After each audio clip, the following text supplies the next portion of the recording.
Rangus sandaraus namo sekėjai. Štai dar vienas klausimas užduotas portale Ekspertai LT, kuris taip pat reikalauja pakankamai argumentuoto ir išsamaus atsakymo ir manau, kad jis taip pat aktualus, jeigu nedaugeliui, tai tikrai, ne vienam šitam paklausėjui, todėl aš taip pat nusprendžiau pasidalinti atsakymu su jumis ir netgi pabandysim padaryti taip, kad aš tiesiog paskambinsiu tam paklausėjui ir galbūt gyvai pakalbėsim, jūs tai išgirsit, jeigu jisai sutiks, kad šitas mūsų pokalbis galėtų būti viešinamas. Jeigu ne, tai tiesiog aš nukirpsiu tai ir jūs galėsit tiesiog pasižiūrėti įrašą mano atsakymų. Bet kokiu atveju gausit mano atsakymą. Taigi, tiesiog pabandykim paskambinti tam žmogui, kuris uždavė klausimą, bet dabar dar iš karto koks klausimas. Noriu apšiltinti rąstinį namą polistirolu ir aptinkuoti. Ar gerai darysiu? Tai rąstinis namas, medinis namas, polistirolu apšiltinti. Kokios sąlygos, kas yra gerai, kas yra negerai. Tiesiog pabandykim išsiaiškinti šitą klausimą. Tai pabandysiu paskambinti tiesiai garsiai, kad jums būtų girdėt.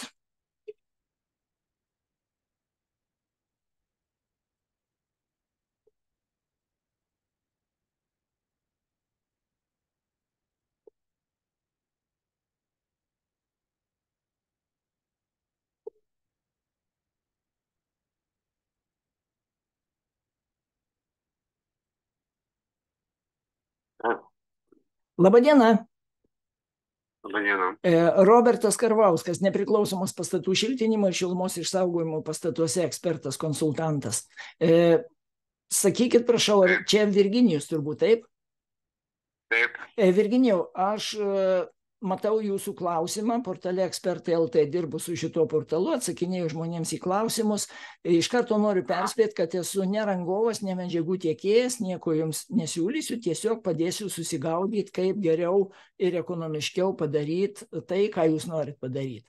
Dabar noriu paprašyti jūsų, Virginijau, ar jūs leistumėt mūsų pokalbį įrašyti tam, kad galėčiau pasidalinti atsakymu taip pat ir su savo puslapio Sandarus namas žiūrovai, sekėjais, už tai, kad tikrai tas klausimas kyla dažnai ir aktualu pakankamai daug, kaip polistirolo apšiltinti medinį namą.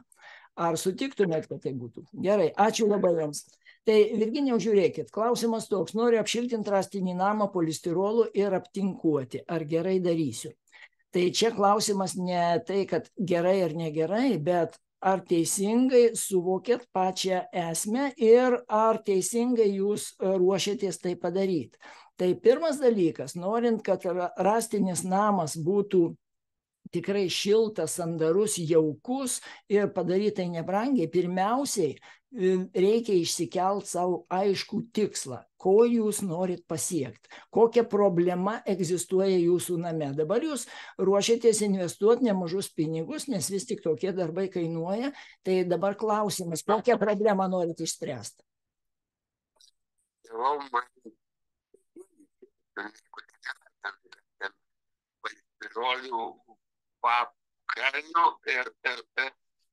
Ir šitą paskui dedu sietelį, tinklelį. Nu taip, pagal technologiją viską. Aš neabejoju, kad jūs padarysit pagal technologiją, bet kokiu atveju tai yra pinigai. Ir jie turi būti investuojami tikslingai. Tai mano principas patart žmogui taip, kad pinigai būtų su grąža visada, kad būtų efektas.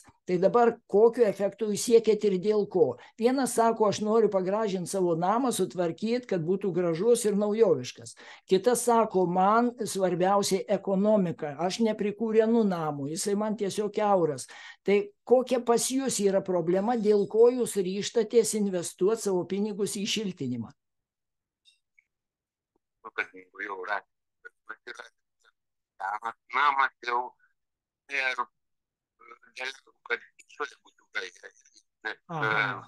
Ar buosiu ir paskui kaip kad būtų... Aš suprantu, jūs tinkuosit namą ir atrodys kaip naujas namas, kaip nutinkuotas ir ten niekas nežinos, ar ten senas medinis, ar ten naujas mūrinis. Tai šitas dalykas taip. Dabar ar yra problemos šilumos ekonomiškume, šildymo ekonomiškume jūsų name?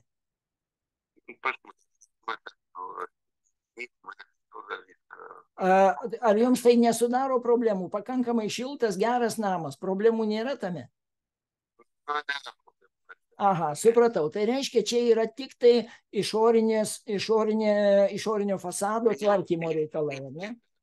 Nes pirmiausia, jeigu būtų problemos, tai aš tada jums iš karto rekomenduočiau pirmiausiai pasidaryti sandarumo testą ir nustatyti, kur šiluma pabėga. Nes 4/5 šilumos nuostolių yra surišti su nesandarumu. Šiltą orą sušildom, jisai remiasi į atitvaras ir pabėga per plyšius įvairius. Tada ateina šaltas oras, vėl reikia šildyti.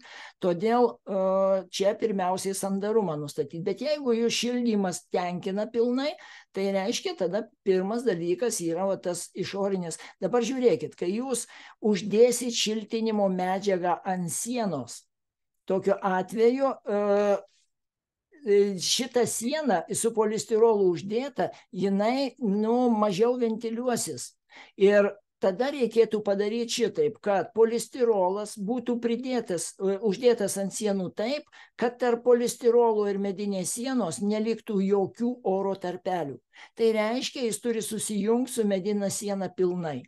Kadangi medinė siena paprastai nelygi yra, todėl pirmiausiai sieną reikia užtikrinti, kad ji bus lygi ir polistirolas prisiklijuos visų plotų. Todėl polistirolas visada, be išimčių, turi būti klijuojamas ištisų klijų sluoksnių. Ne lopais, ne perimetrų, ne kryžiais, o ištisų klijų sluoksnių per šukas. Tai dabar, jeigu jūsų sienos pakankamai nelygios, tai klausimas, kuo jūs nulyginsit tas sienas. Nes jeigu jūs pridėsit taip, tada tarp polistirolo ir sienos per tuos plyšelius įvairius cirkuliuos šaltas lauko oras. Ir šaltas lauko oras sušaldys išorinę sienos dalį ir iš vidaus einantis oras su vandens garai neišvengiamai kondensuosis toje išorinėje dalyje. O kadangi jau laisvai išdžiūt negalės per polistirolą, tai va čia gali kilti problemų. Todėl viskas bus teisingai tik tada, jeigu jūs garantuotai užtikrinsit, kad lauko šaltas oras neateis prie sienos ir kad bus polistirolo pakankamas sluoksnis, kad per jį neperšaltų ir ant išorinės sienos dalies nesigautų temperatūra, kurioje kondensuosis vanduo. Reiškia pakankamas sluoksnis, jūsų visa medinė siena nuo vidaus šildymo tampa šilta, ir ten, kad ir vaikšto oras per tą sieną, tačiau ten pakankamai šilta ir vandens garai esantys ore nesikondensuos jūsų sienoje, siena bus saugi tokiu atveju. Iki šiol, kaip vyko procesas iki šiol?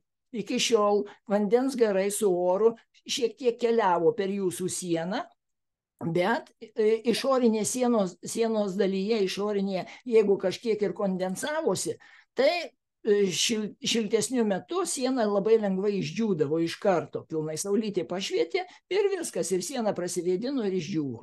Dabargi, kada uždėsit polistirolą, toks džiūvimas jau nesigaus. Todėl jūs turit užtikrinti, kad kondensato sienoje nebūtų. Tai reiškia, turit užtikrinti ir pakankamą sluoksnį, kad neperšaltų per šiltinimo medžiagą, ir kitas dalykas, kad po šiltinimo medžiagą į tą tarpą neįlystų jokių būdų šaltas lauko oras. Reiškia, ten neturi jokių oro tarpelių būti. Viskas turi būti užpildyta. Ar aiškiai išsireiškiau, Virginijau?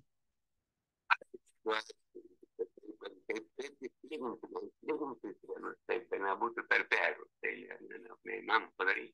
Nu tai va, tai tada polistirolą dedant, jau bet kokiu atveju jūs neužtikrinsit niekaip, kad į tą tarpą, į tuos tarpus neįlystų šaltas lauko oras. Niekaip, kadangi oras gavęs šilumą, jisai plečiasi ir jis labai judrus tampa.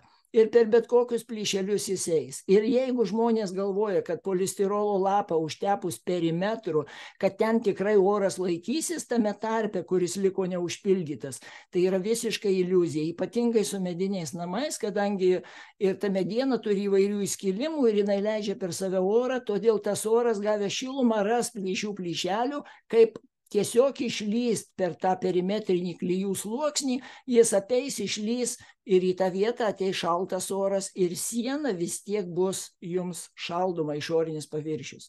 Ir va ten tada kondensavusis drėgmė, jinai nelabai galės lengvai pasišalinti ir gali prasidėti korozijos procesai, tai yra puvimas, pelėsis. Taip. Tai va tą dalyką įvertinkit ir tiesiog nuspręskit, kaip daryti. Kitas variantas daryti ventiliuojamą fasadą, bet tai tada jau su medžiagom, kurios laidžios orui, tai yra su vata pavyzdžiui, jau tada labai svarbu garo izoliacija. Tai yra nuo sienos jūs turite dėti difuzinę plėvelę, tada tik tai vatą, tada vėl iš naujo difuzinę plėvelę, tada oro tarpelį ir tada jau, sakykime, galima dėti kažkokią tai apdailą. Tai man...